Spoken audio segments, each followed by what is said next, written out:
మొదటి 2 వచనాలు చదవండి.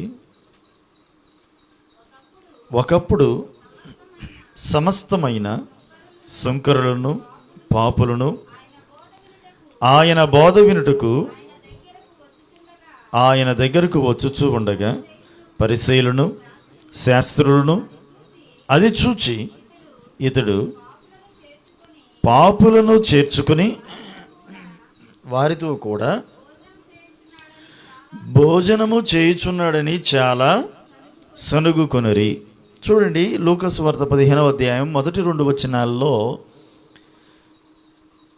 ఒక విషయం పరిసయ్యులు శాస్త్రులు ఎత్తి చూపుతూ ఉన్నారు.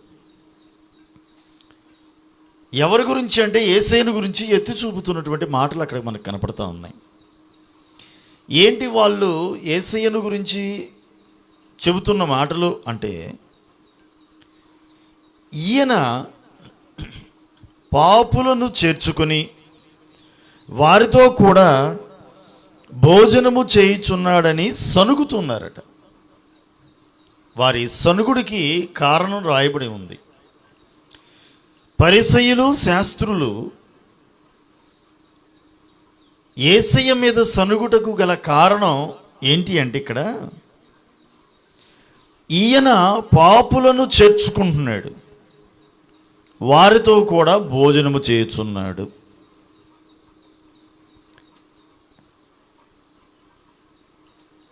పరిసయ్యులు శాస్త్రులు వీళ్ళందరూ కూడా పాపులను అపవిత్రులుగా చూచేవాళ్ళు.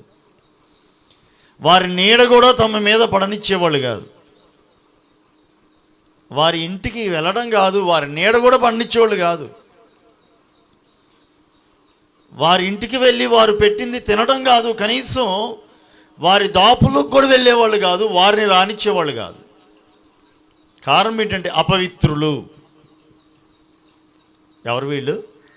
అపవిత్రులు, పాపులు, అపవిత్రులు వీళ్ళు. వారి నీడ కూడా మన మీద పడకూడదు. వారిది ఏది తినకూడదు, తాకూడదు, వారితో సహవాసం చేయకూడదు. పాపులు వీరు వెలివేయబడిన వారు, తృణీకరించబడిన వారు,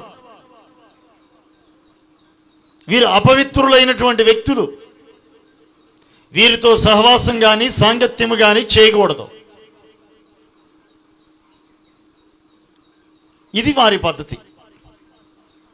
కానీ యేసయ్య ఏం చేస్తున్నాడు? సమస్తమైన సుంకరులను పాపులను ఆయన బోధ వినడానికి వస్తూ ఉంటే వారితో కూడా ఈయన ఏం చేస్తున్నాడు? భోజనం చేస్తున్నాడు. వారితో కలిసి తిరుగుతున్నాడు, వారి ఇళ్ళకి వెళ్తూ ఉన్నాడు, వారితో సహవాసం చేస్తున్నాడు. ఈ పరిసయ్యులు శాస్త్రులేమో వీళ్ళందరూ మనకు అపవిత్రులు, వీరితో సాంగత్యం చేయకూడదు అంటూ ఉంటే ఈయనేమో వారితోనే ఉంటున్నాడు, వారితో కలిసి తిరుగుతున్నాడు, వారితో కలిసి తింటున్నాడు, వారితో కలిసి ఉంటున్నాడు. తట్టుకోలేకపోయారు, భరించలేకపోయారు అంటున్నారు. ఇక ఏంటి ఈయన వాళ్ళతో కలిసి తిరుగుతున్నాడు, వాళ్ళతో ఉంటున్నాడని సణుగుతూ ఉన్నారు. ఇలా యేసయ్యను గురించి సణుగుతూ ఉన్నటువంటి వారిని ఉద్దేశించి యేసయ్య అక్కడ 3 ఉపమానాలు చెప్పుకుంటూ వచ్చాడు. వారి సనుగుడకు, వారి హృదయాల్లో ఉన్నటువంటి ఈ అనుమానాలను తీర్చడానికి యేసయ్య 3 రకాలైనటువంటి ఉపమానాలు, ఒకే భావంతో ఉన్నటువంటి 3 రకాల ఉపమానాలు అని చెప్పాడు. అవన్నీ క్రైస్తవ లోకానికి చాలా సుపరిచితమైనటువంటి ఉపమానాలు.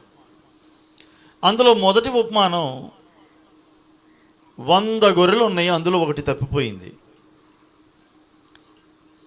యజమానుడు ఏం చేశాడంటే ఆ తప్పిపోయిన ఒక్క గొర్రె కోసం వెతికాడు.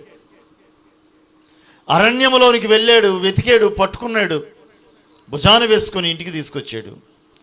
తన స్నేహితులను, బంధువులందరిని పిలిచాడు. తప్పిపోయిన నా గొర్రె దొరికింది, రండి సంతోషిద్దాం అని చెప్పి ఆయన గొప్ప గ్రాండ్ పార్టీ ఇచ్చినట్టున్నాడు. సంతోషించాడు, ఆనందించాడు. కారణం ఏంటంటే తప్పిపోయిన గొర్రె దొరికింది. 100 గొర్రెలు ఉన్నాయి, ఒకటి తప్పిపోయింది. పోతే పోయింది ఒకటి అని అనుకోవాలా. తప్పిపోయిన ఒక్క గొర్రె కూడా కావాలి అని దాని కొరకు వెతక వెళ్ళాడు, పట్టుకున్నాడు, దాన్ని తీసుకొని వచ్చాడు. రెండో విషయం చెప్పుకుంటూ వచ్చాడు. రెండో ఉపమానంగా, ఒక స్త్రీకి 10 వెండి నాణేలు ఉన్నాయి, 10లో ఒకటి పోయింది, 9 ఉన్నాయి. 9 ఉన్నాయి కదా అని చెప్పి ఆ 9తో సంబరపడలా. పోయిన ఒక్కదాని కోసం వెతికింది, దీపం వెలిగించింది, చీపురి కట్ట పట్టుకుంది, మొత్తం ఊడ్చింది. చివరికి ఎక్కడో పడిపోయినటువంటి ఆ వెండి నాణం దొరకగా తన చెలికెత్తులను పిలిచింది, స్నేహితులను పిలిచింది, ఇరుగు పొరుగు వారిని పిలిచింది. ఇదిగో నేను పోగొట్టుకున్నటువంటి వెండి నాణం మరలా నాకు తిరిగి దొరికిందని సంతోషించింది. ఒక గొప్ప స్తుతికోటం పెట్టినట్టు ఉంది. మూడవ ఉపమానం చెప్పబడింది. ఆ మూడవ ఉపమానంలో ఒక తండ్రికి 2 కుమారులు ఉన్నారు. ఒకడేమో పెద్దోడు తండ్రి మాట వింటూ, తండ్రి ఆజ్ఞలను గైకుంటూ, ఇంటి పట్టుని జాగ్రత్తగా ఉంటూ, తండ్రి కలిగి ఉన్నటువంటి ఆ పొలాన్ని, వ్యాపారాలను, వాటన్నిటినీ జాగ్రత్తగా చూసుకుంటూ లెక్కలన్నీ తీసుకొచ్చి తండ్రికి అప్పగిస్తూ ఉండేవాడు. రెండోవాడు అల్లారుముద్దుగా పెరిగాడో ఏమో నాకైతే తెలియదు, కానీ చెడు స్నేహాలు అలవాటైపోయినాయి. చెడు స్నేహాలను బట్టి అతడు ఏం చేశాడంటే తండ్రి దగ్గరికి ఒక రోజు వెళ్ళి, తండ్రి నాకు వచ్చేటటువంటి నీ ఆస్తిలో నాకు రావాల్సిన భాగాన్ని నాకు ఇవ్వు అని తండ్రి ఆస్తిలో నుంచి భాగాన్ని తీసుకొని దాన్ని అమ్మి డబ్బుగా మార్చి దుర్వ్యాపారం చేసి ఆస్తి అంతటిని పోగొట్టుకున్నాడు.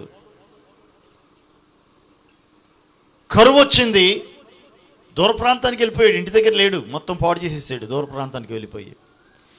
ఆ ప్రాంతంలో కరువు వచ్చింది, డబ్బులు అయిపోయాయి, తినడానికి తిండి లేదు, ఉద్యోగం లేదు. కరోనా కాలంలో ఉన్న ఉద్యోగాలే పోతున్నాయి, కొత్త ఉద్యోగాలు ఎక్కడి నుంచి వస్తాయి కదా. ప్రైవేట్ జాబ్స్ ఏమైనా దొరుకుతాయని చూస్తుంటే ఉన్న ఉద్యోగాలు వదిలిపెట్టుకుని ఎవరి కాళ్ళు బతుకు జీవుడా అని ప్రాణాలను అరచేతులు పట్టుకొని సొంత గ్రామాలకు వచ్చేస్తున్నారు, సొంత ఊర్లకు వెళ్ళిపోతున్నారు. బస్సులు లేవండి బాబు అన్నా సరే ఏదో రకంగా నడుచుకుంటూ కూడా వెళ్ళినటువంటి దాఖలాలు మనం ఎన్నో చూసాం.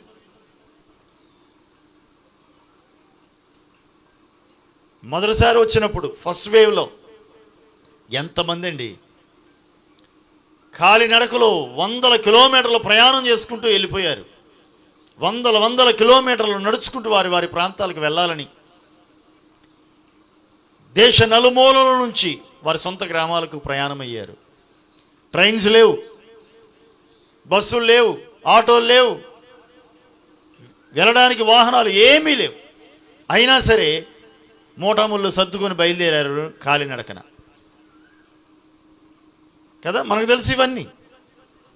కారణం ఉద్యోగాలు లేక, పనులు లేక, అది పరిస్థితి. ఇక్కడ ఈ రెండవ కుమారుడు, ఈ చిన్న కుమారుడు దేశాంతరం వెళ్ళాడు, ఆస్తిని దుర్వ్యాపారం చేశాడు, మొత్తం కోల్పోయాడు. తినడానికి తిండి లేదు, కరువు వచ్చింది, ఉద్యోగం కోసం వెతికాడు. చదివిన చదువుకి ఏం ఉద్యోగాలు వస్తాయి? మాలో చదివాడు, మాలో చదివిన ఈ చదువుకి ఉద్యోగాలు వస్తాయి. మొత్తానికి వెతికాడు, ఎన్ని చోట్లకి ఇంటర్వ్యూలకు వెళ్ళాడు, రెజ్యూమ్స్ ఎన్నిటికి పెట్టాడో, కానీ ఒక మంచి ఉద్యోగం వచ్చిందండి. ఒక మంచి ఉద్యోగం వచ్చింది. ఏ ఉద్యోగం తెలుసా? పందులను కాసే ఉద్యోగం దొరికింది. యూదులైన వారికి, ఇశ్రాయేలులకు పందులు అపవిత్రములు. పందులు అపవిత్రములు. దరిదాపుల్లో కూడా వాటిని రానివ్వరు, పందుల్ని. అపవిత్రములవి. ఈ అపవిత్రమైనటువంటి ఈ పందులను మేపడానికి, కాయడానికి కూడా వెనకాడలేదు ఈ చిన్న కుమారుడు. కారణం కరువు, తినటానికి తిండి లేదు, ఆకలి మంట. ఏదో ఒక ఉద్యోగం అని చివరికి పందులు కాసే ఉద్యోగం. ఆయన అన్నాడు కదా యజమాని, నేనైతే నీకు డబ్బులు ఇవ్వను. ఏమంటున్నాడు? నీకు ఇవ్వడానికి నా దగ్గర డబ్బులు లేవు, నువ్వు కాస్తానంటున్నావు, ఏదో రకంగా ఓ ముద్ద పెట్టమంటున్నావుగా, ఆడితో కలిసి ఉండు, వాటితో కలిసి తిను. ఆ ఉద్యోగానికి, చేసిన ఉద్యోగానికి జీతం ఏంటి? పందులతో పాటు ఉండు, పందులతో పాటు తిను. అవి ఏం తింటావో వాటికి ఏం పెడతానో ఆటలో నువ్వు కూడా కొంత తిను. అయ్యో, పందులు తినే పొట్టును తింటూ తన కడుపును నింపుకోవడానికి ఆ ఉద్యోగంలో చేరాడండి. ఉద్యోగం చేస్తున్నాడు, చెప్పాగా, నెంబర్ 1 ఉద్యోగం వచ్చిందన్నగా. జీతం ఎంత? జీతం ఏంటి? పందులు తినే పొట్టు. చిచ్చి, ఎంత దౌర్భాగ్యమైన బ్రతుకు. పందులు తినే పొట్టును తిని తన కడుపును నింపుకొని చూచాడు. ఒక రోజున కూర్చొని ఆలోచిస్తూ ఉన్నాడు, అయ్యో నా తండ్రి అంటే అనేక మంది కూలివారికి, పనివారికి ఆహారం సమృద్ధిగా ఉంది. నేనైతే ఇక్కడ పందులు తినే పొట్టుతో నా కడుపును నేను నింపుకొని ఆకలి తీర్చుకోవాల్సి వస్తుంది. నా తండ్రి అయితే అనేక మంది పనివారికి సమృద్ధిగా ఆహారం, నా తండ్రి సమృద్ధి అయిన ఆహారం ఉంది. కానీ నేను ఇక్కడ ఆకలికి అలమటించవలసి వస్తుంది. అయ్యో నా బ్రతుకు ఎంత దిగజారిపోయింది అని ఒక రోజున ఆలోచించాడు. ఆలోచించిన వాడు ఇక ఆలస్యం చేయలే. ఇక నేను లేచి నా తండ్రి ఇంటికి వెళ్తాను, నా తండ్రి ఎదుటికి వెళ్తాను, నా తండ్రి కాళ్ళ మీద పడతాను. తండ్రి, నీ ఎదుట, పరలోకం ఎదుట నేను పాపం చేశానయ్యా, నన్ను క్షమించు. నీ కొడుకుగా ఉండడానికి, నీ కొడుకుగా పిలిపించుకోవడానికి నాకు ఏమాత్రం కూడా యోగ్యత లేదు. నీ పనివారిలో ఒకడిగా నన్ను ఉంచు చాలు అని అడుగుతా.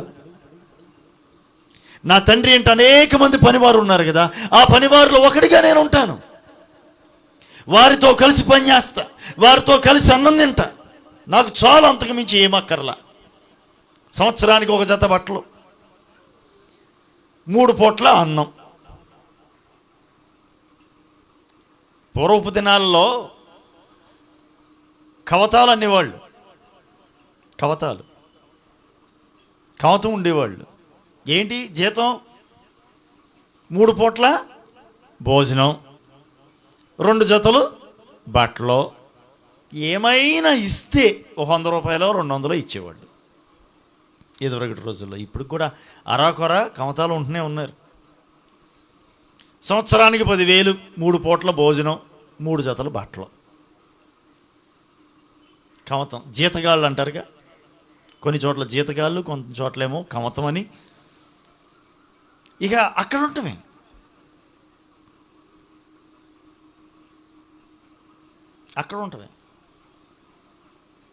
మేము పుట్టినప్పుడు మా నాన్నగారికి పెళ్లి కాని రోజుల్లో, యవన ప్రాయంలో, చిన్నతనంలో, యవన ప్రాయం వరకు, ఇంచుమించుగా 15-16 సంవత్సరాల వయసు వరకు, చిన్నప్పటి నుంచి కమతం ఉన్నారట,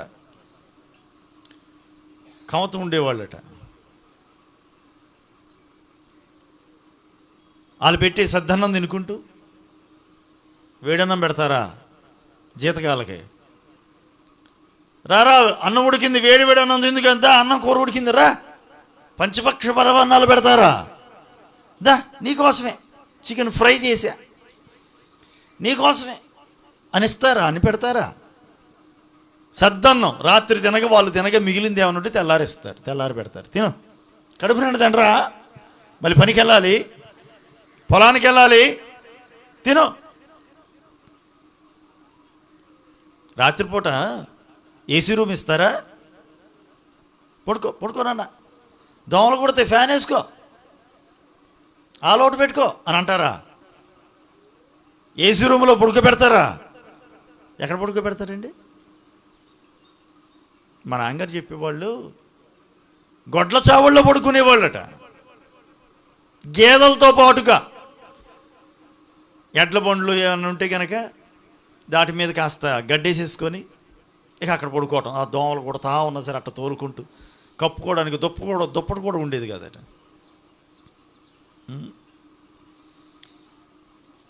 లేకపోతే కింద గడ్డేసుకొని ఆ గేదెలతో పాటుగా ఆ గొడ్ల చావిట్లో పడుకోవటం.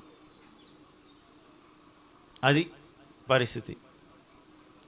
ఈ చిన్న కుమారుడు అంటున్నాడు తన తండ్రి దగ్గర అనుకుంటున్నాడు, నా తండ్రి దగ్గరికి వెళ్ళి ఇలా అనాలి నేను అంటా. తండ్రి, నీ కుమారుడిగా పిలిపించుకోవడానికి నాకేమాత్రం కూడా యోగ్యత లేదు, అర్హత లేదు. నీ పనివారిలో ఒకడిగా నన్ను పెట్టుకో చాలు. 3 పూట్ల అన్నం పెట్టు, సంవత్సరానికి 1 2 జతల బట్టలు కుట్టించు చాలు. నమ్మకంగా నీ పనివారితో కూడా నేను కూడా ఒక పనివాడిగా పని చేసుకుంటూ ఉంటాను అని నా తండ్రితో నేను చెప్పుతును అని అనుకొని లేచి బయలుదేరాడు. దేవునికి స్తోత్రం. ఇంటికి బయలుదేరాడు. ఇంటికి సమీపిస్తుండగానే ఇంటి వాకిట తండ్రి నిలవబడి చూస్తూ ఉన్నాడట. చూస్తూ ఉండగా ఆ తండ్రి కళ్ళల్లో పడ్డాడు ఈ చిన్న కుమారుడు. వెంటనే అరే మన చిన్నోడిలాగా ఉన్నాడే, నా చిన్న కుమారుడు వస్తున్నాడు అనుకున్నాడు తండ్రి. వెంటనే పరిగెత్తుకుంటూ వెళ్ళిపోయాడు. కుమారుని చూసినటువంటి ఆ తండ్రి వేగముగా పరిగెత్తుకుంటూ వెళ్ళి మీద పడి కౌగిలించుకొని ముద్దు పెట్టుకొని ఇంటిలోనికి తీసుకొచ్చి స్నానం చేయించి ప్రశస్తమైన వస్త్రములు ధరింపజేసి చేతికి ఉంగరమును తొడిగించి కాళ్లకు చెప్పులను ఇచ్చి ఆ రోజు ఓ గొప్ప పండగ చేశాడు. అయ్యగారిని పిలిచాడు. ఓ పెద్ద మీటింగ్ పెట్టాడండి. సండే స్కూల్ స్టూడెంట్స్ ఏమి పాటలు పాడుతూ ఉంటే చక్కగా వాళ్ళు ఏం చేస్తున్నారు, అభినయ నృత్యం చేస్తున్నారు. అక్కడ రాసి ఉంటుంది పాటలను, వాయిద్యములు, నృత్యములు కదా. ఒక గొప్ప మీటింగ్ పెట్టాడు. క్రిస్మస్ పండుగ తొందరగా వచ్చేసింది. అలాగే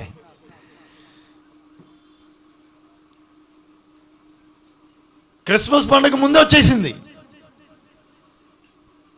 సండే స్కూల్ పిల్లలు వచ్చారు. చక్కగా పాటలు పాడుతున్నారు, యాక్షన్ సాంగ్స్ పాడుతున్నారు, డ్యాన్సులు వేస్తున్నారు. పాటలు, వాయిద్యాలు, కీబోర్డు, ప్యాడు, అసలు ఏమి లేదు. అంగరంగ వైభవంగా పెద్ద లైటింగ్, అసలు సౌండ్ సిస్టమ్, అయ్యగారు వాక్యం, మంచి ఘనంగా జరుగుతూ ఉంది. ఒక పెద్ద మీటింగు. భోజనాలు వచ్చిన వాళ్ళందరి కోసం గుమగుమలు. అక్కడ రాయబడింది, క్రొవ్విన దూడలను ఎద్దులను వధించారు. వచ్చిన వారందరి కొరకు భోజనాలు సిద్ధపరిచారు. ఇంటి దగ్గర ఈ తంతా జరుగుతూ ఉంది. ఈ లోపల బయట నుండి గుమ్మం దగ్గర ఒకడు నిలబడి దాసుల్లో ఒకడిని పిలిచి అడుగుతుంది, ఏంటి మా ఇంట్లో ఏంటి హడావుడి? అక్కడి నుంచి వస్తాడు. అక్కడి నుంచి ఆ సందు ఎంట్రన్స్లోనే నాకు పాటలు ఇవన్నీ వినబడుతుంది. ఎక్కడో అనుకున్నా, తీరా చూద్దురు కదా మా ఇంట్లోనే ఆ లైటింగు, ఆ సౌండ్ సిస్టమ్, పాటలు అంతా హడావుడిగా ఉంది. ఇదేంటి మా ఇంట్లో? నేను పొద్దున పొలానికి వెళ్ళేటప్పుడు నాకు ఏమీ ఇన్ఫర్మేషన్ లేదే. ఏమనుంటే కనుక మన సాయంత్రం తొందర రారా, సాయంత్రం మన ఇంట్లో స్తుతికోవటం ఉందని చెప్పేవాడు. అలాంటిది కూడా ఏం చెప్పలేదు. నిన్న మొన్న ఏమనుకోవాలో పొద్దున కూడా నాతో ఏం చెప్పలేదు మా నాన్న. సాయంకాలం వచ్చేసరికి ఏంటి ఇదంతా అంత హడావుడిగా ఉంది, ఏం జరుగుతుంది ఏంటి అని బయట ఉండి తన దాసుడిని అడుగుతున్నాడంట, పనోడిని. అప్పుడు ఆ దాసుల్లో ఒకడు అంటున్నాడు కదా, దాసుడు, అయ్యా నీ తమ్ముడు తిరిగి వచ్చాడయ్యా, చచ్చిపోయాడు అనుకున్నటువంటి తమ్ముడు తిరిగి వచ్చాడు, రాడు అనుకున్నవాడు తిరిగి వచ్చాడు. మీ నాన్నగారు స్తుతికోవడం పెట్టారు, గ్రాండ్గా మీటింగ్ పెట్టారయ్యా, ఇది సంగతి అని చెప్తున్నారు. ఈ లోపల ఎక్కడో ఉండి చూశాడు తండ్రి. ఏంటి వచ్చి గుమ్మలోనే ఆగిపోయాడు, మొత్తలోనే ఆగిపోయాడు, లోపలికి రావట్లేదు. లోపలేమో ఇంత హడావుడి, ఇంత మీటింగు ఇట్లా జరుగుతూ ఉంటే వీడు ఇంకా అక్కడే ఉన్నాడు. గబగబా వచ్చి స్నానం చేసి కొత్త బట్టలు వేసుకొని ఆ మీటింగ్లో కూర్చోకుండా ఇంకా బయటే కూర్చొని ఏంటి వాళ్ళతో వీళ్ళతో మాట్లాడుతున్నాడు. అని ఈ తండ్రి గబగబా గుమ్మం దగ్గరికి వచ్చాడు, మొత్తలోనికి వచ్చి, ఎరా ఏంట్రా పెద్దోడా, ఏంటి ఇంకా ఇక్కడే ఉన్నావు, పద లోపల గబగబా స్నానం చేయి, కొత్త బట్టలు వేసుకో, వచ్చిన అయ్యగారులు మొత్తం నిన్నే అడుగుతున్నారు,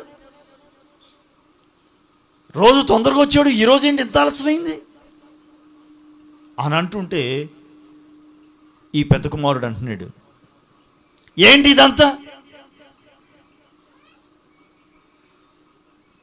ఆస్తిని ఇమ్మని చెప్పేసి భాగాన్ని తీసుకొని దాన్ని అమ్ముకొని వేశ్యలతో కూడా పాడు చేసి మొత్తం ఆస్తిని అంతా నాశనం చేసి కన్ను మిన్ను గానక తిరిగాడు. తండ్రి ఏంటో, తల్లి ఏంటో, అన్నేంటో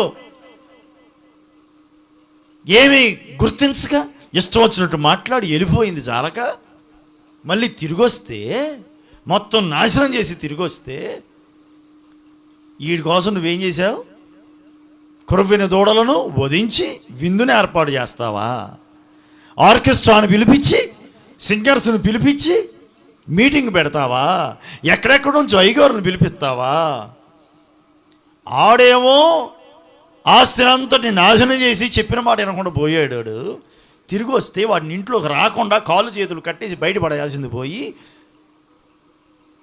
వాడిని ఇంట్లో చేర్చుకొని ఇంత మళ్ళీ చేస్తున్నావు. ఎప్పుడు నీతో పాటే ఉంటున్నాగా నేను, నీ మాటను ఎప్పుడన్నా కాదన్నానా, నీవు ఆజ్ఞాపిస్తే ఏదన్నా చేయకుండా ఉన్నానా, నువ్వే చెప్తే అది చేసుకుంటూ ఇంటి పనులు, పొలం పనులు, చేలో పనులు, వ్యాపారాలు అన్నీ జాగ్రత్తగా చేసుకుంటూ వస్తుంటే ఎప్పుడన్నా నా ఫ్రెండ్స్తో కూడా నేను పార్టీ చేసుకోవడానికి ఒక మేక పిల్లనన్నా ఇచ్చావా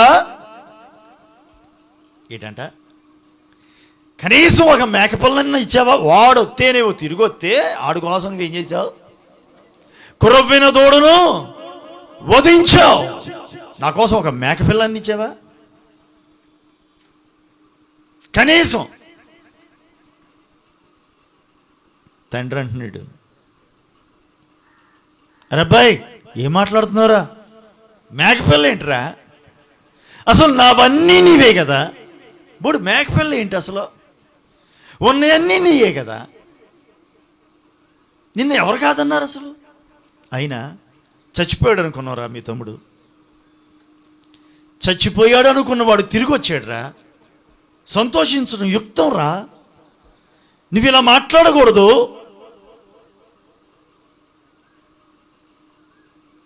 అని ఆ తండ్రి ఆ కుమారుడికి బదులిస్తున్నాడు. ప్రియమైనటువంటి దేవుని పిల్లరా, పరిసయ్యులు శాస్త్రులు యేసయ్యను గురించి సనుగుతూ ఉంటే యేసయ్య ఈ 3 రకాలైనటువంటి ఉపమానాలు చెప్పాడు. మూడిట్లో కూడా కామన్గా మనకు కనపడేది ఏంటంటే తప్పిపోయి దొరకటం, తప్పిపోయి తిరిగి రావటం ఒకటి. రెండవది ఏంటంటే తప్పిపోయింది తిరిగి వచ్చేసరికి, దొరికేసరికి సంతోషించుట, ఇరుగు పొరుగుని బంధుమిత్రులను అందరిని పిలిచి సంతోషించటం. చచ్చిపోయాడు అనుకున్న వ్యక్తి తిరిగి వచ్చేసరికి సంతోషించటం. ఈ విషయాలు మనకు చాలా క్లియర్గా కనబడుతుంది. 3 సందర్భాలు అక్కడ. ఒకటి, గొర్రె తప్పిపోయింది. గొర్రె తప్పిపోతే ఆ యజమాని తప్పిపోయిన గొర్రె కొరకు వెతికాడు కదా, తప్పిపోయిన గొర్రెను వెతికి పట్టుకున్నాడు. గొర్రెలకు ఒక లక్షణం ఉంది. గొర్రెలకు ఉండేటువంటి ఒక గొప్ప లక్షణం ఏంటంటే ఆ గొర్రెలు ఎప్పుడు కూడా తమ ఎదుట నడిచేటటువంటి కాపరి పాదములను వెంబడించుకుంటూ వెళ్తాయి. గొర్రెల లక్షణం అది. ఎటుపడితే అటు పరుగులు ఎత్తవవి, ఇష్టం వచ్చినట్టుగా పరుగులు తీయవవి. తమ ఎదుట నడుచుచున్న వాటిని వెంబడించుకుంటూ వెళ్ళటమే వాటికి తెలుసు. గొర్రెలకు ఎప్పుడు కూడా కాపరి ముందుంటాడు. కాపరి నడుచుకుంటూ వెళుతూ ఉంటే తమ ఎదుట నడుస్తున్నటువంటి కాపరి పాదములను వెంబడించుకుంటూ గొర్రెలు వెళ్తూ ఉంటాయి. ముందు వరుసలో గొర్రెలు వెళుతూ ఉంటే ఆ ముందు వరుసలో ఉన్నటువంటి గొర్రెలు వెంబడించుకుంటూ రెండో వరుసలో ఉన్నటువంటి గొర్రెలు వెళుతూ ఉంటాయి.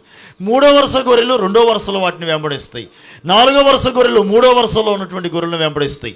అలా తమ ఎదుట నడుస్తున్న వాటిని వెంబడించుకుంటూ వెళ్ళిపోతూ ఉంటాయి. అంతే తప్ప సొంత పెత్తనాలు ఎప్పుడు చేయవవి. వాటికి సొంత ఎజెండా ఉండదు. తమ కాపరి పాదములను వెంబడించుటయే వాటి ధ్యేయం. వాటి గురి ఒక్కటే. గొర్రెల యొక్క గురి ఒక్కటే. ఏమిటది? కాపరిని వెంబడించుట. Praise the lord. నమ్మకంగా కాపరిని వెంబడించుటే వాటి గురి, వాటి గురి గమ్యం.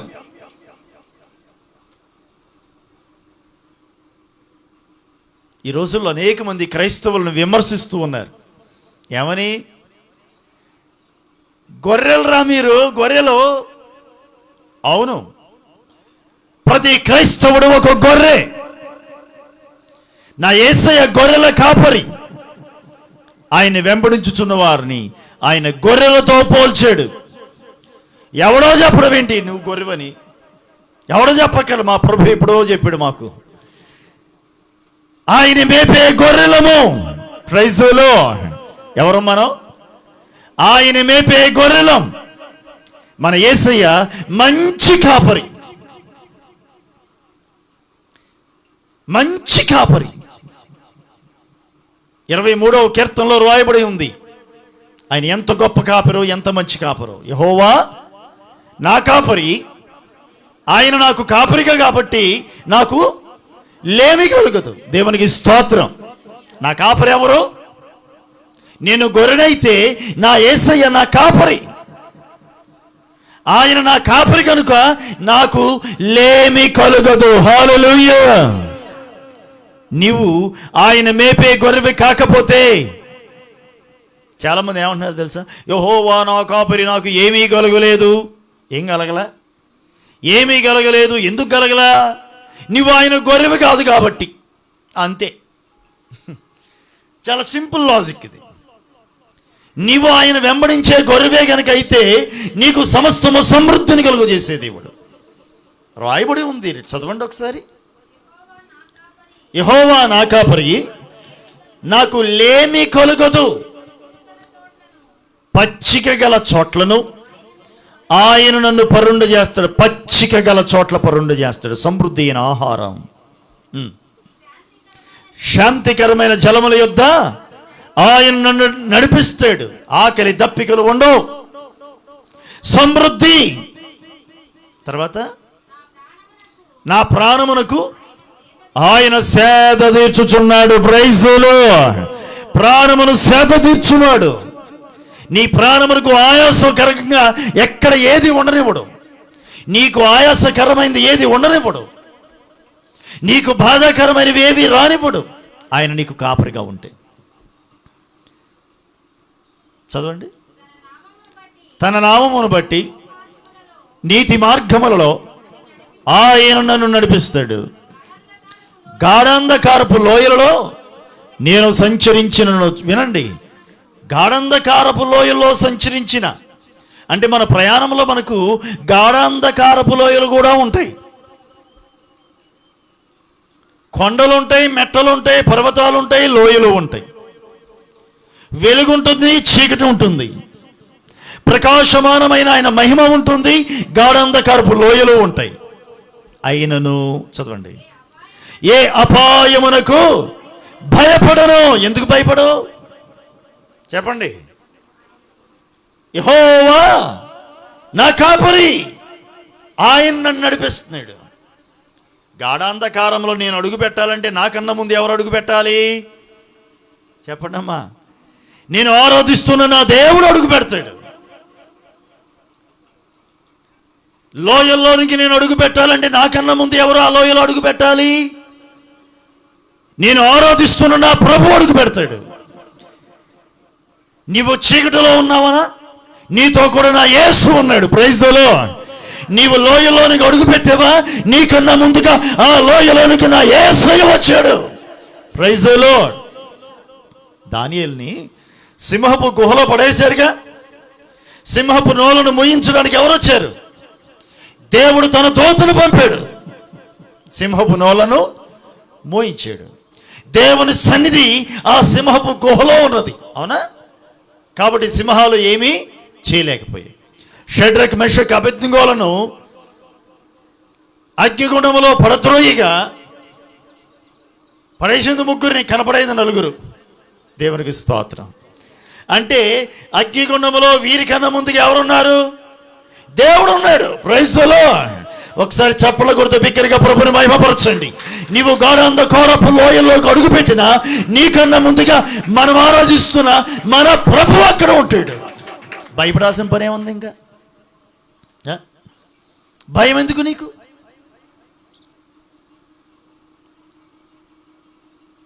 ఆయన్ని వెంబడించే గొర్రెలుగా ఉందాం. విచిత్రమైన సంగతి ఏంటంటే 100 గొర్రెలు ఉన్నాయి, 99 గొర్రెలు కాపరిని వెంబడించుకుంటూ వెళ్ళాయి, ఇంటికి వెళ్ళిపోయినాయి, దొడ్డులో చేరాయి. తీరా చూస్తే ఒక గొర్రె రాలా. లెక్కేస్తున్నాడు. ఆయన లెక్కలు మన లెక్కలు లాంటివి కాదు. మన లెక్కలు ఎట్లాంటివి చెప్పనా? లెక్కేయండి, ఎంతమంది ఉన్నారు లెక్కేయండి అంటే అందరం లెక్కేస్తారు, తమకు తాము మాత్రం లెక్కేసుకోరు.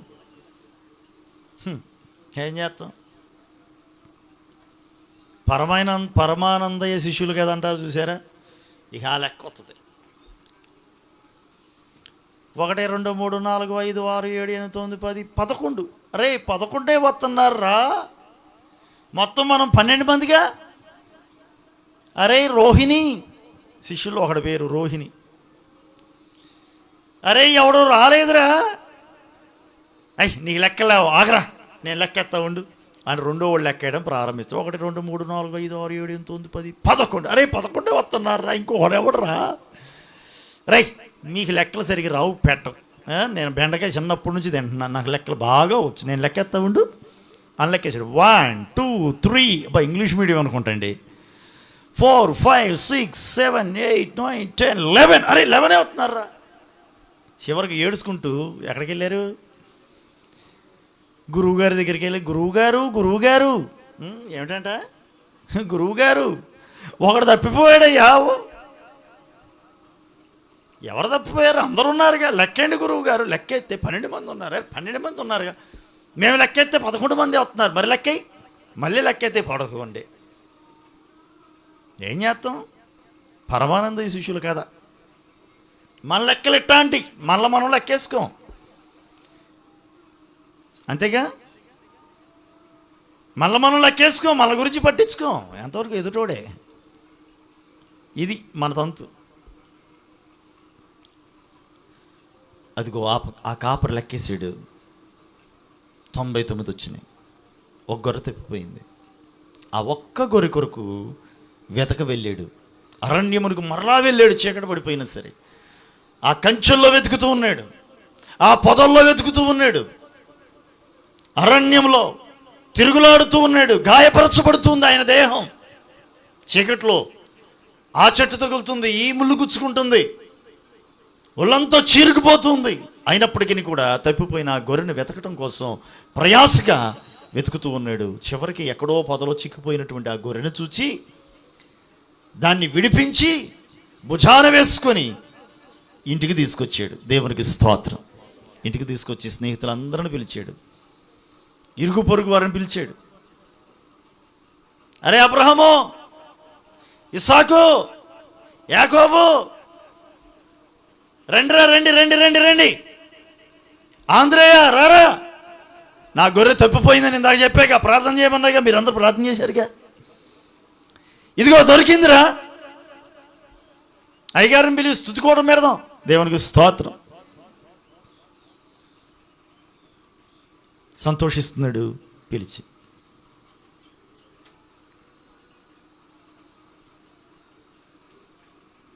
నాణం పోయింది. ఆ స్త్రీ ఏం చేసింది? వెతికింది, దీపం వెలిగించి ఊడ్చి దాన్ని కనుగొన్నది. ఎక్కడో మూల పడిపోయింది. వెతికింది వెతికింది వెతికింది వెతికింది ప్రయాస తీసుకొని వెతికి పట్టుకుంది, దొరికింది. అందరిని పిలిచింది. నేను పోగొట్టుకున్నటువంటి నాణ్యం తిరిగి నాకు దొరికిందని సంతోషించింది. ఇద్దరు కుమారులు ఒకడు తప్పిపోయాడు. తండ్రి వెతక వెళ్ళలా. వెళ్ళాడా? వెళ్ళలా. గొర్రె తప్పిపోయింది. కాపరి వెతికాడు. నాణెం పోయింది. యజమానురాలు వెతికింది. కొడుకు తప్పిపోయాడు. తండ్రి వెతకల. కారణం, చాలామంది 100 గొర్రెల్లో ఒక గొర్రె తప్పిపోతే కాపరి వెతక వెళ్ళాడు కదా, అయ్యగారు ఎందుకు మా ఇంటికి రారు, మేం ప్రార్థన మానేస్తే, నువ్వు కావాలని మానేస్తే నీ ఇంటికి ఎందుకు రావాలంట నేను?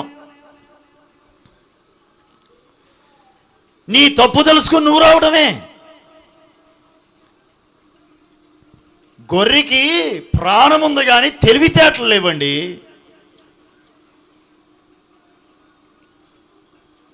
అవునా? తను ఎక్కడ చిక్కుపడిపోయిందో, ఏంటో తను చేసిన తప్పు ఎటు తప్పిపోయి తెలుసా దానికి తెలియదు. తప్పిపోయింది తెలియదు కాబట్టి దానికోసం వెతకడంలో తప్పు లేదు. నాణ్యం పోయింది. నాణ్యానికి కనీసం ఆ ప్రాణం కూడా లేదు.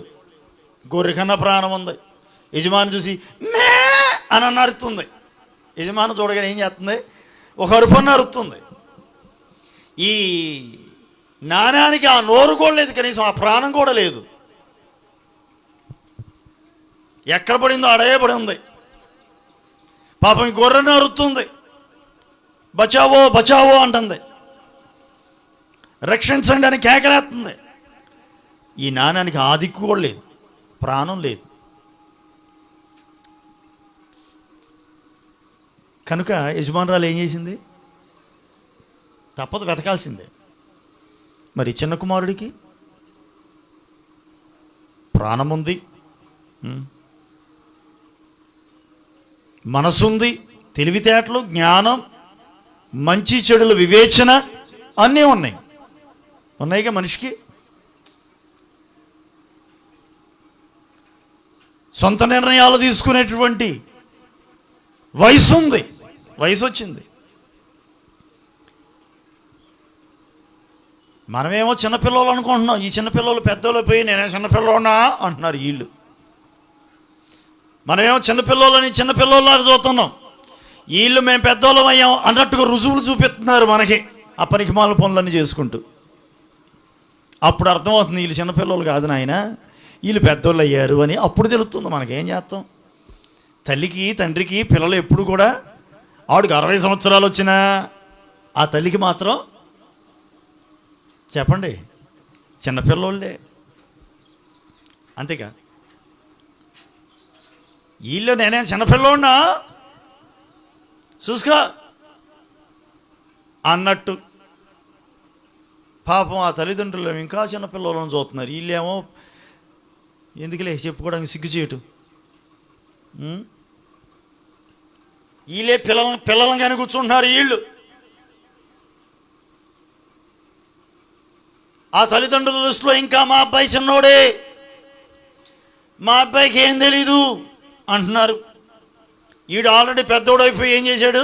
ఈడు ఇంకొక పిల్లోడిని కానీ కూర్చున్నాడు. తల్లిదండ్రులు ఎంత పిచ్చోళ్ళు కదా.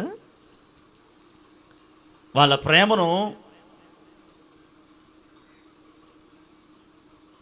వారి ప్రేమను వీళ్ళు చులకన చేసి అట చేస్తున్నారు. లోకం అట తయారైపోయింది. మనం ఏం చేయగలమండి? ఈ చిన్న కుమారుడు తప్పిపోతే తండ్రి వెతకడానికి వెళ్ళిన దాఖలాలు ఎక్కడా కనపడలా. వాడు తన తప్పును తెలుసుకుని తిరిగి రావాలని ఎదురు చూచాడు. తిరిగి వచ్చిన కుమారుణ్ణి చేర్చుకుంది తండ్రి ప్రేమ. Praise the Lord. చేర్చుకున్నాడా? వద్దని పంపించేసాడా? చేర్చుకున్నాడు. ఆడి తప్పు ఆడు తెలుసుకుని రావాలి. తప్పిపోయిన వాడు తన తప్పును తెలుసుకున్నాడు. అయ్యో నా తండ్రి ఇంట, అనేక మంది సంతోషంగా ఉంటున్నారు, సమృద్ధితో ఉంటున్నారు. నా బ్రతికి ఎట్లయిపోయింది ఏంటి? అయ్యో నేను తప్పు చేశాను, నా ఆస్తినంతటిను వ్యర్థపరిచాను, వేశ్యలతో పాడు చేశాను, దుర్వ్యాపారం చేశా, ఈ లోకపు స్నేహాన్ని కాంక్షించి. అంతే కదా, లోక స్నేహమే కదా అతను పాడు చేసింది. అతని జీవితం పాడైపోయింది, ఆస్తి పాడైపోయింది. మంచి పేరుందా? ఎట్లాంటోడికి మంచి పేరు ఉంటుందండి సమాజంలో? ఏమంటారండి? ఏమంటారు? ఎంత చెడుగా చూస్తారు, ఎంత అవమానకరంగా చూస్తారు. ముందెళ్ళేటప్పుడు పొగుడుతూ ఉంటారేమో కానీ వెనక మాత్రం ఎన్ని రకాలుగా తిట్టుకుంటారు, ఎలా నవ్వుకుంటారు మనకు తెలిసి. అన్నీ ఎంత అవమానం.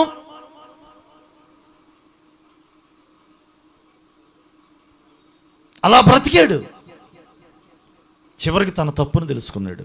అయ్యో నేను చేసింది తప్పు, మరలా నా తండ్రి దగ్గరికి వెళ్తాను. కుమారుడిగా ఉండడానికి నేను యోగ్యుని కాకపోవచ్చు, ఒక పనివాడికైనా చేర్చుకుంటే చాలు, బ్రతిమలాడుకుంటా, క్షమాపణ అడుగుతాను. అది గొప్ప సంగతి అండి. తిరిగి వచ్చాడు, తండ్రి చేర్చుకున్నాడు, సంతోషించాడు. ఈ 3 ఉపమానాలు చెప్పినటువంటి యేసయ్య వాళ్ళకి చెప్పాలనుకున్నటువంటి పాఠం ఏమిటంటే, రక్షించబడినటువంటి 99 మంది కన్నా, రక్షించబడి ఉన్నారు చూసారా 99 మంది, వారికన్నా రక్షణ పొందవలసినటువంటి ఒక వ్యక్తి ఉన్నాడే, దేవునికి దూరంగా తొలగి తిరుగులాడుతూ ఉన్నాడే, ఆ వ్యక్తి రక్షించబడుటయే దేవునికి సంతోషం. ఒక పాపి రక్షించబడుటయే దేవునికి సంతోషం. Praise the lord. ఒక పాపి తిరిగి రావడమే దేవుడు కోరుకునేది.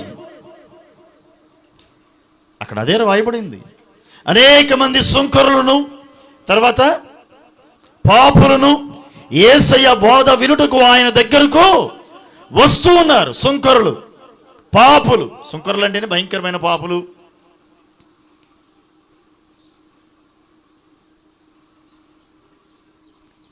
యేసయ్య దగ్గరికి పాపులు వెతుక్కుంటూ వస్తున్నారు. యేసయ్య వారిని చేర్చుకున్నాడు. తప్పిపోయారండి, దేవునికి దూరంగా తిరుగులాడుతున్నారు. పాపం మనిషిని దేవుని నుంచి దూరం చేస్తూ ఉంది. అవ్వాదములు దేవునితో సహవాసం చేస్తూ ఉన్నారు. అవ్వాదములు దేవునితో సహవాసం చేస్తున్నటువంటి దినాలలో ఒక రోజున దేవుడు వద్దు అన్న పని చేశారు, దేవుడు చేయొద్దు అన్న పని చేశారు, దేవుడు తినొద్దు అన్న పండుని తిన్నారు. దాని ఫలితంగా వారు దేవుని నుంచి దూరంగా త్రోసివేయబడ్డారు. ఏదైనా వనము నుంచి బయటికి నెట్టివేయబడ్డారు. దేవునితో సహవాసం చేయక కదా దూరం అయిపోయారు. దేవునితో ఎడబాటు ఏర్పడింది.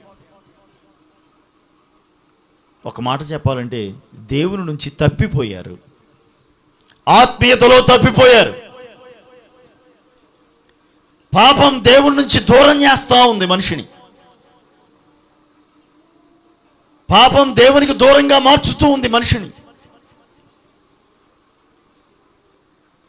అలాంటి ఒక పాపి తన తప్పును తెలుసుకొని యేసయ్య దగ్గరికి వస్తే యేసయ్య చేర్చుకున్నాడు. చేర్చుకుంటే మేము పరిశుద్ధులం, మేము నీతిమంతులం అని చెప్పుకునేటువంటి ఈ పరిసయ్యులు, శాస్త్రులు ఏమంటున్నారు?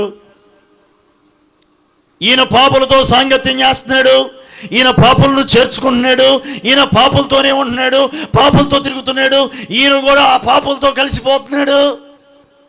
ఈ పాట పాడుతున్నారు తగులుకొని వీళ్ళు. వీళ్ళేమో మేము నీతిమంతులు అని చెప్పుకుంటున్నారు, కానీ మేము పరిశుద్ధులమని చెప్పుకుంటున్నారు, నీ ఆజ్ఞలన్నీ మేము పాటిస్తున్నామని చెప్తున్నారు. అంతే కదా. పెద్ద కుమారుడు ఏమంటున్నాడు? పెద్ద కుమారుడు, నీ ఆజ్ఞలు ఎప్పుడైనా సరే నేను మీరేనా? నువ్వు చెప్పింది ఎప్పుడన్నా చేయకుండా ఉన్నానా? ఎల్లప్పుడూ నేను నీతో కూడా ఉంటాగా. ఎప్పుడు మాతోనే ఉంటారు, కాదంట్లా. ఎప్పుడు కూడా సేవకుడు నన్ను పెట్టుకునే ఉంటారు. ఏమండి? నీతిమంతులు పరిశుద్ధులు. లోకం దృష్టిలో ఏంటి చెప్పండి? నీతిమంతులు పరిశుద్ధులు. సంఖ్యలో బైబిలు. నీతిమంతులు పరిశుద్ధులు. ఎప్పుడు కూడా తండ్రిని వెంబడిస్తూనే తండ్రి వెంట ఉంటున్నాడు, తండ్రి మాటలు వింటున్నాడు, తండ్రి ఆజ్ఞలు పాటిస్తున్నాడు. అంత బాగానే ఉంది, కాదంటలా. Very good, నీతిమంతుడివే. కానీ తండ్రి ప్రేమను అర్థం చేసుకోవడంలో ఈ కొడుకు తప్పిపోయాడు. గమనించండి, ఇక్కడ తండ్రి ప్రేమను అర్థం చేసుకోవడంలో తప్పిపోయాడు. దేవుని ప్రేమను అర్థం చేసుకోవడంలో తప్పిపోయారు. పరిసయ్యులు శాస్త్రులు ఏమంటున్నారు? ఈయన పాపులతో సాంగత్యం చేస్తున్నాడు. అసలు ఆయన వచ్చింది ఎవరి కోసం? పాపులను రక్షించడానికేగా. ఆయన లోకాన్ని ఎంత ప్రేమించాడో రాయబడింది, తెలియజేయబడుతూ ఉంది. ఆ ప్రేమను అర్థం చేసుకోవడంలో తప్పిపోతున్నారు. తప్పిపోయింది చిన్న కుమారుడు అనుకుంటున్నాం, కానీ తప్పిపోయినాడు తిరిగి వచ్చాడు. తండ్రితో కూడా ఉంటున్నానని చెప్పుకుంటున్నాడే తప్పిపోయాడు. తండ్రి ప్రేమను అర్థం చేసుకోవడంలో తప్పిపోయాడు. ఉంటాం ఎక్కడ ఉంటున్నాడు? తండ్రితో కూడా ఉంటున్నాడు. ఇంట్లోనే ఉండేది, తల్లిదండ్రులతోనే ఉంటున్నారు, చర్చిలోనే ఉండేది, సేవకుడితోనే ఉండేది, సేవకుడిని వెంబడించుకొని తిరిగేది. సేవకుడిని వెంబడించుటలో తప్పిపోతున్నారు. ఆ గొర్రె తప్పిపోయిందండి. ఎందుకు? ఎలా తప్పిపోయింది?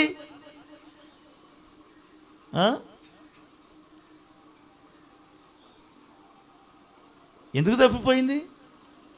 కాపరి పాదాలను వెంబడించడంలో తప్పిపోయింది అది. అంతేనా? అంత టెక్కెందుకంట దానికి? అన్ని గొర్రెలు వెళ్తుంటే వాటి వెనక రావద్దు? రావాలా వద్దా? దీనికి పెత్తనాలు ఎక్కువ. ఈ గొర్రెకి ఏమి ఎక్కువ చెప్పండి? పెత్తనాలు ఎక్కువ. కుడి ఎడమలకు చూడకూడదు, కానీ ఇది చూసింది.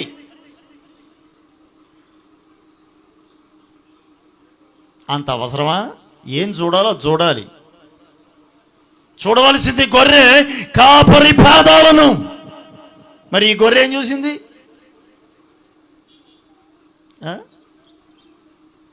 అటు ఇటు చూసింది. ఆహా, ఈ అరణ్యములో ఈ మొక్క ఎంత అందంగా ఉంది, ఆహా ఈ పువ్వులు ఈ పుష్పములు ఎంత అందముగా ఉన్నవి, ఆ పుష్పాల గురించి ఆడి గురించి నీకెందుకు? అదో కాపరి ముందు వెళుతున్నాడే, ఆ కాపరిని వెంబడించుకుంటూ వెళ్ళాలి అన్న ఆలోచన లేదా? మిగిలిన గొర్రెలన్నీ వెళ్తున్నాయిగా, ఆడితో పాటు రావద్దు?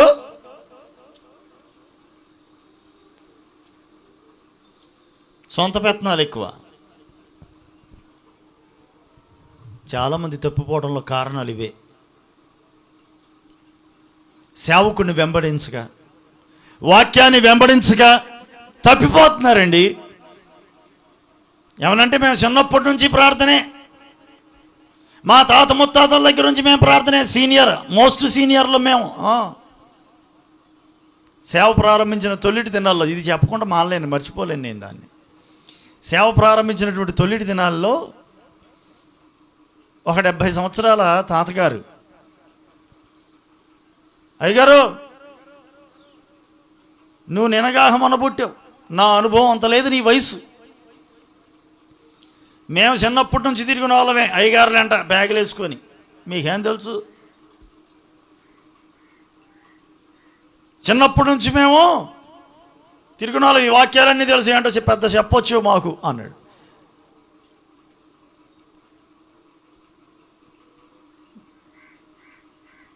నా వయసు ఎంత లేదంట, ఆయన అనుభవం అంత లేదంట నా వయసు. చిన్నప్పటి నుంచి బైబిల్ సంకలో వేసుకుని తిరుగుతున్నాడంట అయ్యగారులంట. సర్లే తాతగారు, మీ అనుభవం అంతా నా వయసు లేదులే, కానీ మీరు చాలా మోస్ట్ సీనియర్లు, కానీ నోట్లో సుట్ట తీయడం కూడా నీకు చేత కాలేదుగా. ఎంత సీనియర్ అయితే మాత్రం నోట్లో ఇదేనా సేవకుని వెంబడించిన విధానం? ఇదేనా? ఎప్పటి నుంచి అంట? చిన్నప్పటి నుంచే అంట. 70 సంవత్సరాలు అప్పటికి ఆయనకి. ఏదో పెద్ద చెప్పొచ్చు నువ్వు అంటున్నాడు. ముందు నోట్లో ఆ సుట్టదీయడం నీకు చేతగారా? వాళ్ళు నువ్వు నన్ను అడుగోడువా, నన్ను ప్రశ్నించోడువా అన్నా నేను. ముందు ఆ సుట్ట తీయండి అన్న. బైబిల్ సంఖ్యలో పెట్టుకుని సేవకుని వెంట తిరుగుతున్నారంట. ఉపయోగం ఏముంది? ఉపయోగం ఏముందండి? ఈ సెల్ ఫోన్లో వచ్చి మరీ చెడగొడుతున్నాయి జనాలని. వీళ్ళు స్కూల్స్కి వెళ్ళి కాలేజీకి వెళ్ళి ఏమైనా బాగుపడతారని తల్లిదండ్రులు కష్టపడి తినక చదివిస్తూ ఉంటే వీళ్ళేం చేస్తున్నారు? తండ్రి ప్రేమను తల్లి ప్రేమను అర్థం చేసుకోలేక తప్పిపోతున్నారు. లోక స్నేహాల వెంట అటు ఇటు చూస్తూ తప్పిపోతున్నారు. ఈ లోక ప్రేమను ఇదే జీవితం అనుకొని అది పెద్ద నటన, అది పెద్ద నాశన కోపంలోనికి తీసుకెళ్ళేది. ఇదే లోకం అనుకుంటున్నారు. ఒక కోడిపిల్ల అంట, కోడిపిల్ల గురించి చెప్తా. ఒక కోడిపెట్ట పిల్లలను చేసింది, డజను పిల్లలను చేసింది. చక్కగా ప్రతిరోజు ఆ కంపల్లోకి ఈ కంపల్లోకి తీసుకెళ్ళి వాటిని మేపుతూ ఉంది తల్లి. చక్కగా కాళ్ళతో చెదుగుతుంది, కొక్క అంటే పరిగెత్తుకుంటూ వస్తున్నాయి, తింటున్నాయి, చక్కగా అంతా బాగానే ఉంది. ఏదన్నా కుక్కో పిల్లో ఏదన్నా వస్తుందనుకుంటే గట్టిగా అరిసేది కోడి. వెంటనే పరిగెత్తుకుంటూ ఆ తల్లి రెక్కల కిందకు వచ్చేసే ఈ పిల్లలన్నీ. ఒక రోజున ఒక గెద్ద వీటిని చూస్తూ ఉంది. ఈ తల్లి గమనించింది ఆ గెద్దని. వెంటనే ఈ తల్లి కొక్క అరిసింది ఒకసారి. రెండే పిల్లలారా, తొందరండి, శత్రువు పొంచి ఉన్నాడు, రావాలి, నా రెక్కల కిందకు రండి అని గట్టి కేకైతే కోడి పిల్లలు అన్నీ కూడా ఏం చేసినాయి అంటే తల్లి రెక్కల కిందకు వచ్చేసినాయి. అన్నీ వచ్చేసినాయిగా, ఒకటి మాత్రం తప్పిపోయింది. ఒకటి తల్లి రెక్కల కిందకు రాలా.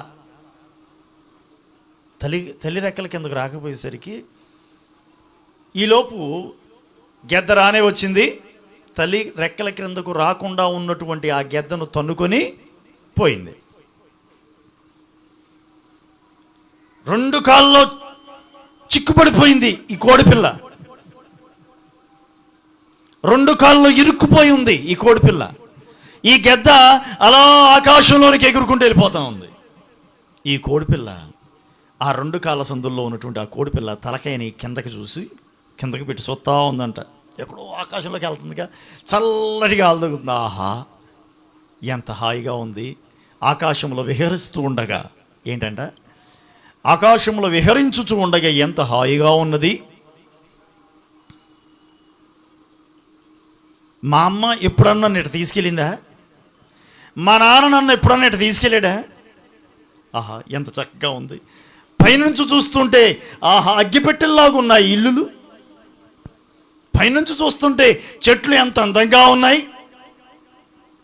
ఇంత అందాలను ఎప్పుడన్నా మా అమ్మ చూపించిందా? మా నాన్న చూపించాడా? ఓ అన్నయ్యో, గెద్దన్నయ్యో, ఆహా, నేనంటే నీకు ఎంత ఇష్టం కదా. అన్నయ్య అందో బావ అందో, మరి ఏమందో మొత్తానికి గెద్ద బావా అంటే బాగుంటుందేమో. నేనంటే నీకెంత ప్రేమ, నన్ను ఆకాశంలో విహరింపజేస్తున్నావు, ఊహల్లో తేలిపోతున్నా. ఇదేగా దేంట్లో అంటే తేలిపోయేది, ఊహల్లో తేలిపోతుంది. ఎంత హాయిగా ఉంది, ఈ అందాలు ఎంత రమ్యముగా ఉన్నాయి. మా అమ్మ నాన్నలు ఎప్పుడు కూడా ఈ రకంగా నాకు చూపిలా. నువ్వు మాట్లాడినట్లుగా ప్రేమగా ఎప్పుడు నాతో మాట్లాడలా. I love you, I too. ఇదే తంతు. నువ్వు మాట్లాడినట్టు ఎవరో మాట్లాడలా. నువ్వు ఇప్పించినట్టుగా ఐస్ క్రీములు ఎవరో ఇప్పిలా. అబ్బా, నేనంటే ఎంత ప్రేమో నీకు. లోకపు ప్రేమ నటన. దీన్ని గుర్తించలేనటువంటి ఈ లోకంలో ఉన్నటువంటి మనుషులు. ఇదే నిజ జీవితం అనుకొని, ఇందులోనే హాయి ఉందనుకొని, ఇందులోనే సంతోషం అనుకొని తల్లిదండ్రుల ప్రేమ నుంచి తప్పిపోతూ ఉన్నారు. లోక ప్రేమలో పడి కొట్టుకుపోతున్నారు. తప్పిపోతున్నారండి. సేవకునే వెంబడిస్తున్నారు, తల్లిదండ్రులనే వెంబడిస్తున్నారు. కానీ చేసే పనులు ఏంటి? వాళ్ళు చూస్తూనే ఉంటారు, ఈ లెవెతలు కూర్చొని షాటింగ్లు చేస్తుంటారు. షాటింగ్స్, సెల్ ఫోన్లు వచ్చినాయిగా, ఈ ఫేస్బుక్లు ఉన్నాయి, వాట్సాప్లు ఉన్నాయి, మెసేజ్లు, చాటింగ్లు. వీళ్ళేదో గేమ్ అనుకుంటున్నారు ఈ తల్లిదండ్రులు పాపం పిచ్చోళ్ళు. ఆన్లైన్ క్లాసులు వచ్చినాయిగా, అందరి చేతుల్లో సెల్ ఫోన్లేనాయి కదా. ఎవరు చేతుల్లో చూసిన సెల్ ఫోన్లే. ఏంటంటే ఆన్లైన్ క్లాసులు.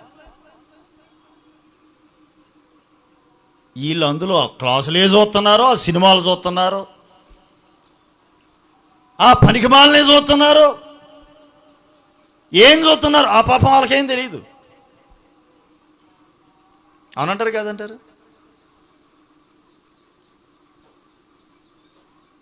ఉండేది ఎక్కడ? ఇంట్లోనే.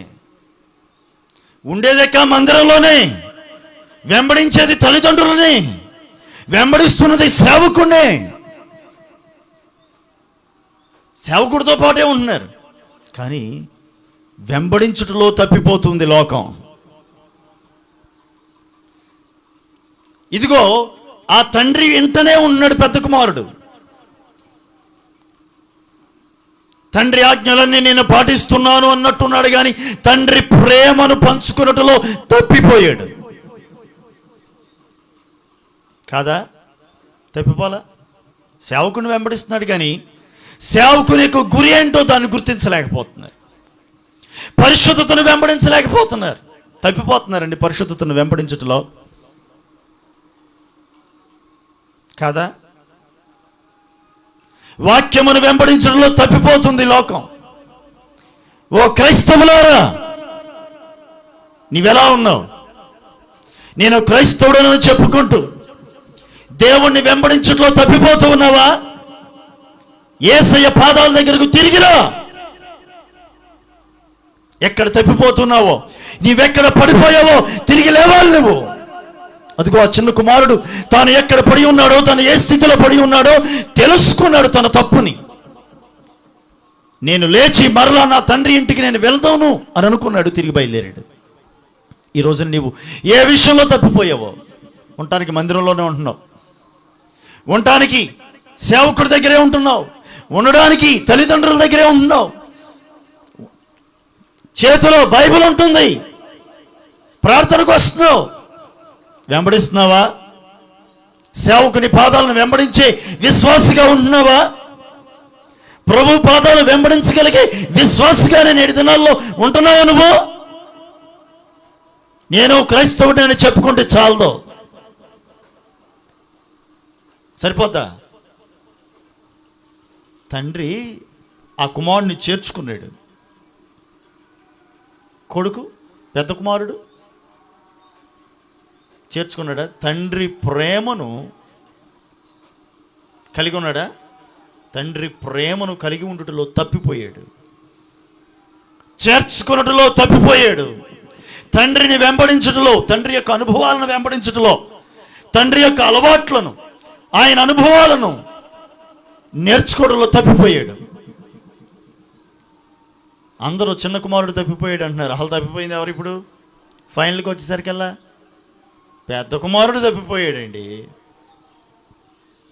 తప్పిపోయినోడు తిరిగి వచ్చాడు. దేవునికి స్తోత్రం. తప్పిపోయిన కుమారుడు తిరిగి వచ్చినందువల్ల తండ్రి సంతోషించి ఆనందించాడు.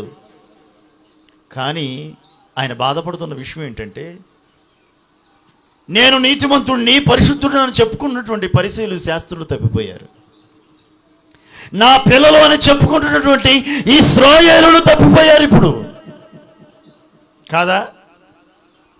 తెలుసా మీకు? ఈరోజు కూడా యూదులు యేసయ్య మొదటి రాకడ కొరకు ఎదురు చూస్తున్నారు. మనమైతే ఆయన రెండో రాకడ కొరకు ఎదురు చూస్తుంది. ఇంకా వాళ్ళకి ఇంకా మొదటి రాకడే అవలా. ఎవరికే? యూదులు.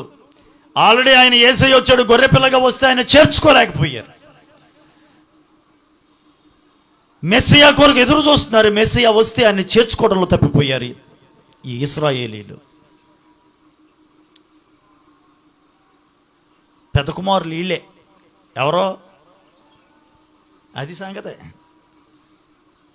మేము క్రైస్తవులను చెప్పుకుంటూ వాక్యాన్ని వెంబడించలేని వారే పెద్ద కుమారులు. నేటి దినాలలో బైబిల్ సంకన పెట్టుకొని వస్తే సరిపోదు, ఆ వాక్య ప్రకారంగా మనం నడుచుకోవాలి, ఆ వాక్యాన్ని వెంబడించాలి, సేవకుడిని వెంబడించాలి. వెంబడించకపోతే తప్పిపోయిన కుమారుడు నువ్వే. తప్పిపోయినట్టు తిరిగి వచ్చేసాడు, దొరికాడు, ఎంటున్నాడు. ఇప్పుడు అన్ని జనులు, మనం అన్ని జనులం కదా, ఇశ్రాయేలుం కాదుగా, మనం అన్ని జనులు, దేవునికి దూరస్తులం. మనం తప్పిపోయిన వాళ్ళం, మనం చిన్న కుమారులం. దేవుని మహాకృపను బట్టి మనం చేసిన పాపాలను, దోషాలను, దేవునికి వ్యతిరేకంగా నడుచుకున్న విధానాలను విడిచిపెట్టి ఆశ్చర్యకరమైన వెలుగులోనికి రావడానికి ప్రభు కృప ఇచ్చాడు. ఈ రోజున మనం ఆయన కృపలో, ఆయన వెలుగులో మనం నిల్చున్నాం. తప్పిపోయిన మనం తిరిగి వచ్చాం. ప్రభు పాదాలు పట్టుకుని ప్రభా క్షమించమని అడిగాం. ఆయన చేర్చుకున్నాడు మనల్ని. అయిపోయింది. తప్పిపోయిన కుమారుడు తిరిగి వచ్చాడు. ఉన్నోడు తప్పిపోయాడు.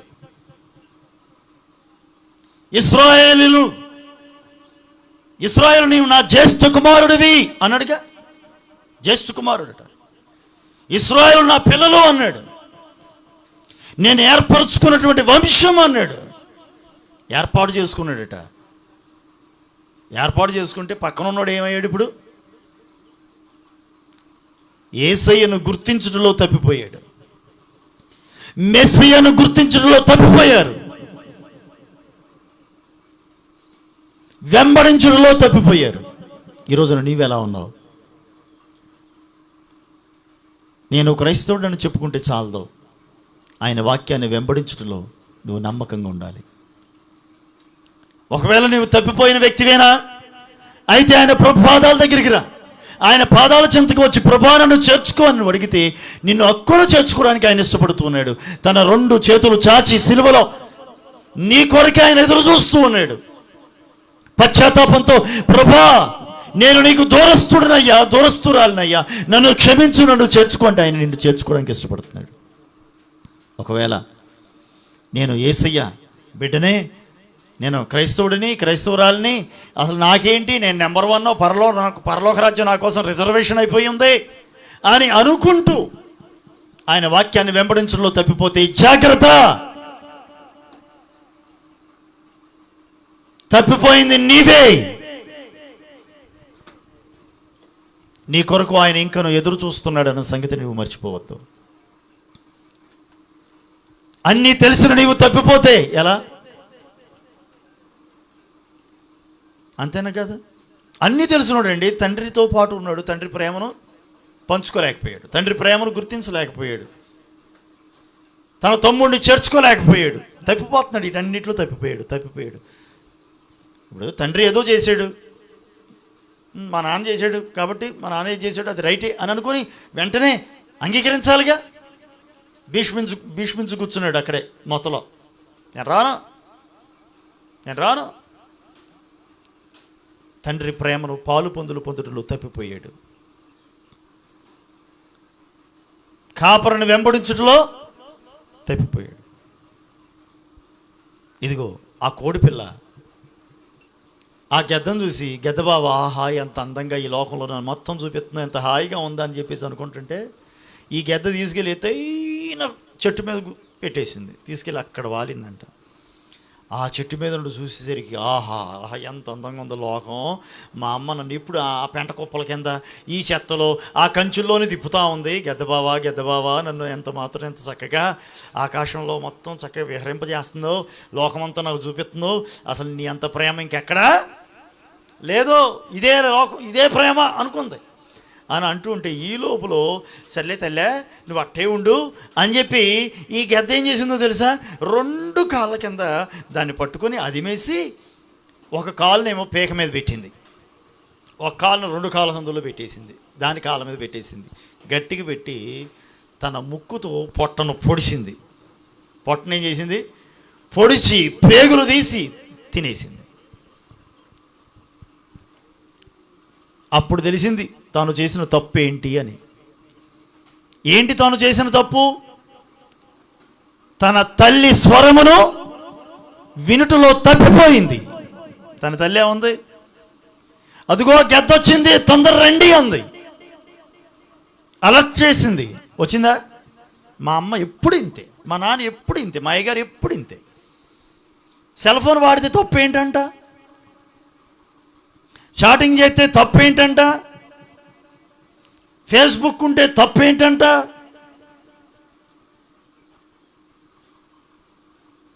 ఉండటం తప్పు కాదు. తప్పని నేను ఎందుకంట? సెల్ ఫోన్ ఉండటం తప్పు కాదు. ఇంట్లో కత్తి ఉండటం తప్పు కాదు. దాన్ని కూరగాయలు, పళ్ళు, ఫలాలు కోయడానికి ఉపయోగించాలి. కత్తి ఉంది అందుకోసమే కదా, పేక కోసుకోవడానిక, ఆడిని నరకడానికి ఆ కత్తి. ఉపయోగించే విధానం ఉంటుందండి. ఉపయోగించే విధానంలో తప్పిపోయాడు. నేటి యవన తరం తప్పిపోతూ ఉంది. యవనస్తులు ఉన్నారు ఇక్కడ, మీకు చెబుతూ ఉన్నాను. ఇక్కడ యవనస్తులైన వారులారా, వాక్యమును వెంబడించడంలో తప్పిపోవద్దు. ఒకవేళ తప్పిపోయారా, తిరిగి రండి. వాక్యమును, ప్రభుని వెంబడించడంలో, కాపరుని వెంబడించడంలో ఒకవేళ తప్పిపోతే మరలా తిరిగి రండి. మిమ్మల్ని చేర్చుకోవడానికి ప్రభు సిద్ధంగా ఉన్నాడు. అదిగో ఆ చిన్న కుమారుడు తప్పిపోయిన వాడు తిరిగి వచ్చాడు, తండ్రి చేర్చుకున్నాడు. కానీ తండ్రి వెంటే ఉంటూ తప్పిపోయాడు వీడు. తండ్రి వెంటే ఉంటూ తప్పిపోయాడు వీడు. తన తప్పును ఎప్పుడు తెలుసుకుంటాడో ఏమో. తెలుసుకుంటే ధన్యుడు, భాగ్యవంతుడు. తెలుసుకోకుండా అట్టే ఉంటే చెప్పండి. గద్ద ఏం చేసింది? పొడిచింది, కళ్ళు పీకింది, తింది, 2 గుడ్లు పీకేసిందిగా, తినేసింది. పొట్టలో పొడిచిందిగా, పేకలు తీసింది, మొత్తం తినేసింది. నాశనం, నల్లబొగ్గు. ఇంకేముంది? ఆ చెట్టు మీద ఉండి అరుతుంది ఇప్పుడు, రక్షించండి, రక్షించండి, రక్షించండి, రక్షించండి, బచావో బచావో, ఏ చావో, ఇక సావే, ఇక ఆ సావు అట్ట సావటమే. ఇక రక్షించడానికి ఇంకెక్కడ? అవకాశం ఉన్నప్పుడు దాన్ని వినియోగించుకోవాలి. గద్దించినప్పుడు దానికి లోబడాలి. ఇది తప్పు అని చెప్పినప్పుడు దానికి లోబడి దాని ప్రకారంగా నడుచుకుంటే ధన్యులు, రక్షించబడతారు, దీవించబడతారు. లేని పక్షం అయితే వారి జీవితాలను సర్వనాశనం చేసుకోవటం తప్ప మరొకటి ఏమీ ఉండదు అన్న సంగతిని కూడా తెలియచేస్తున్నాను. ఏది ఏమైనప్పటికీ కూడా మనం గుర్తించాల్సిన విషయం, తప్పిపోయినోడు తిరిగి వస్తే ఉన్నోడు తప్పిపోయాడు. ఇంట్లోనే ఉన్నాడు అనుకున్నాడు తప్పిపోయాడు. ఇంతకీ ఈరోజు నువ్వు ఎట్లా ఉన్నావు? తప్పిపోయి తిరిగి వచ్చిన జీవితం అనేది, లేకపోతే నేను దేవునిలోనే ఉన్నాను అని చెప్పుకుంటూ తప్పిపోయిన వ్యక్తివా నీవెవరివి ఈ రోజున? ఒకసారి నిన్ను నీవు పరిశీలించుకో, పరీక్షించుకో. ఒకవేళ నేను తండ్రితో కూడా ఉన్నాను అని అనుకుంటూ తప్పిపోయిన అనుభవాల్లో ఉంటే కనుక ఇప్పటికీ మించిపోయింది లేదు, ఇంకా ఆలస్యమైంది ఏమీ లేదు. ప్రభు పాదాలు పట్టుకో, ప్రభా నన్ను క్షమించయ్యా అని వేడుకో. ఆయన నిన్ను చేర్చుకోవడానికి ఇష్టపడుతున్నాడు. అందరూ కూడా మోకరించండి, ప్రార్థన చేద్దాం.